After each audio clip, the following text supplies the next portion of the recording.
गंदगी वाली प्रॉब्लम को अगला सवाल संजीव जी का ले लेते हैं हम। और संजीव जी कह रहे हैं कि गंदगी वाली प्रॉब्लम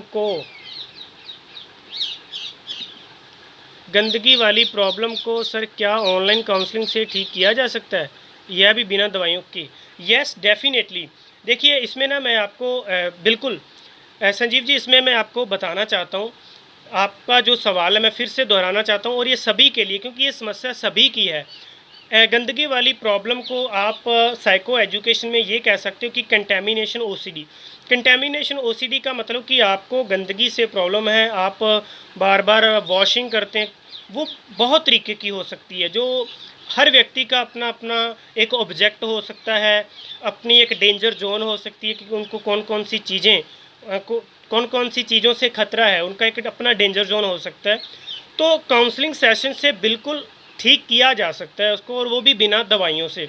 इसका रीज़न एक्चुअली ये है क्योंकि चीज़ें तो बाहर गंदी नहीं हैं, चीज़ें बाहर गंदी बिल्कुल भी नहीं है जिसको आप वॉश कर रहे हो, जिसको आप बार बार धो रहे हो, और आप अपने आप को उस एंग्जाइटी से, उस डर से बचा रहे हो कि कहीं मुझे कुछ हो ना जाए, बीमारी ना लग जाए या कुछ भी ना हो जाए। लेकिन आपको एक चीज़ मैं कहना चाहता हूँ, जो आपके विचार के अंदर गंदगी चली गई है, जो आपके मन में गंदगी बैठी है, तो आप उसको कैसे ठीक करोगे? बता, क्या आप उसको धो सकते हो? क्या आप अपने विचार को धो सकते हो? क्या अपने मन को धो सकते हो? आप अपने कपड़ों को धो लोगे, आप अपने शरीर को धो लोगे, इसके ऊपर लगी हुई कोई भी चीज़ को धो लोगे, लेकिन जो अंदर चीज़ चली गई है ना, अंदर कोई ना कोई ऐसा विचार आपके अंदर जो बैठ चुका है, उसको दूर करने के लिए वहाँ तक हमें पहुँचना पड़ेगा, अंदर की गहराई को हमें छूना पड़ेगा।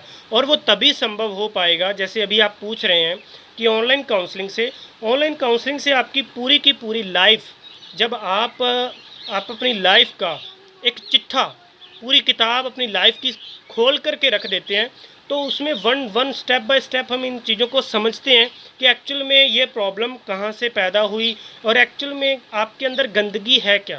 एक्चुअल में मैं आपको बता देता हूँ कि गंदगी होती क्या। गंदगी नफ़रत है, काम वासना है, ईर्ष्या है, किसी से नफ़रत करना, वो चीज़ें गंदी हैं और वो उठ रही हैं और आप दूसरी चीज़ों को साफ़ कर रहे हो। तो बताइए कि कैसे ये चीज़ें हो पाएगी।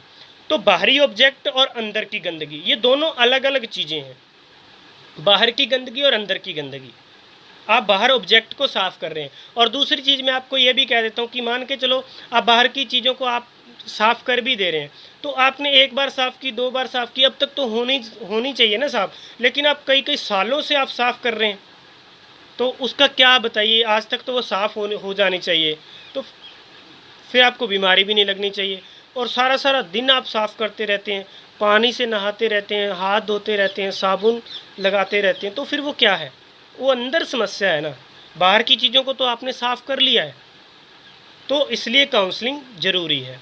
काउंसलिंग में आप क्या करते हैं, आप अपने भावनाओं को समझते हैं, आप अपनी बाहरी ऑब्जेक्ट को नहीं। बाहरी ऑब्जेक्ट को तो मैं इतना बता सकता हूँ कि हाँ ये गंदा नहीं है, आपको इसको धोने की क्या ज़रूरत है, ये करने की क्या ज़रूरत है, वो तो आपको भी पता है। बहुत सारे लोगों को पता है कि यार मैं ये मेरे लिए अननेसेसरी है, ज़रूरी नहीं है, लेकिन फिर भी आप धोते ही चले जा रहे, धोते ही चले जाते हो।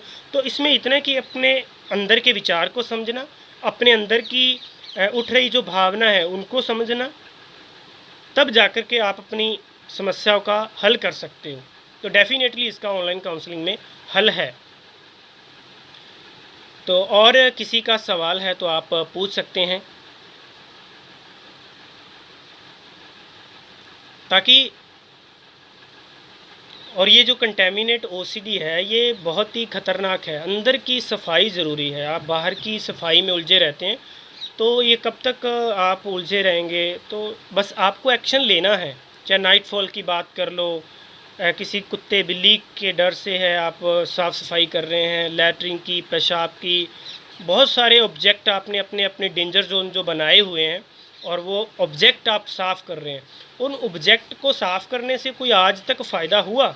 बताइए आप, नहीं हुआ ना। तो फिर मन की जो फीलिंग्स हैं उसमें प्रॉब्लम है। तो उसके लिए कुछ माइंडफुलनेस टेक्निक्स हैं, कुछ एक्सरसाइज हैं, जो आप समय बिताते हैं, अपने मन की बात शेयर करते हैं, तो उससे ये गंदगी बाहर आएगी। तो इसीलिए को बोलते हैं online counselling session with psycho education with psychotherapy. और कंटेमिनेट तो ओसीडी को पहले एक साइंटिफिकली, मेडिकली और साइकोलॉजिकल तरीके से समझते हैं और फिर हम उसकी गहराई में धीरे धीरे स्टेप बाय स्टेप उतरते हैं। तो डेफ़िनेटली उसमें तो ये ठीक होना ही है।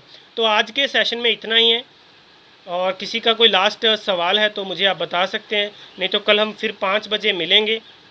तो आज के सेशन में इतना ही। धन्यवाद। Thank you.